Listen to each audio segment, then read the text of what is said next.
ہمارے بچوں کو ٹی وی، لیپ ٹاپ، موبائل اور دیگر چھوٹی بڑی سکرینیں اغوا کر رہی ہیں۔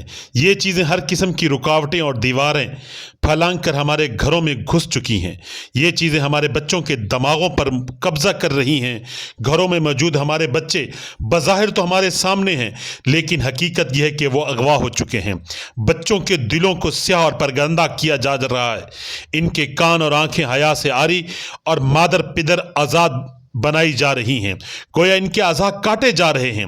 اب یہ صرف مسخ شدہ لاشیں ہیں۔ بچوں کا چہرہ سامنے ہونا ان کا موجود یا محفوظ ہونا نہیں کہلاتا۔ بچیوں کے سر سے دوپٹے سرک کر بدن سے بھی جان چھڑا رہا ہے۔ اب یہ بوجھ برداشت نہیں کر پاتی۔ وہ گھر چلانا اور گھر بنانا چھوڑ رہی ہیں، باہر کی دنیا کی اسیر ہوتی جا رہی ہیں۔ بچے ہونے کے باوجود مائیں بے اولاد کر دی گئیں۔ آج کی بچیاں کل کی ماں بننے کے لائق نہیں چھوڑی جا رہی۔ انہیں ذہنی اور جسمانی طور پر بانجھ کیا جا رہا ہے۔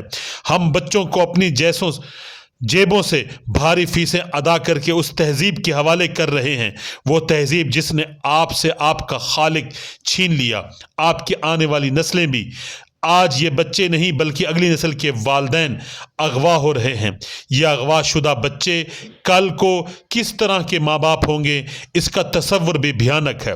جب تربیت کا پہلا مدرسہ ماں ہی کو اخلاقی طور پر تباہ کر دیا جائے، باپ کو بے حیا آزاد کر دیا جائے تو اسے گڈ معاشرہ سمجھا جاتا ہے، جبکہ کردار مسخ کر دیے جائیں،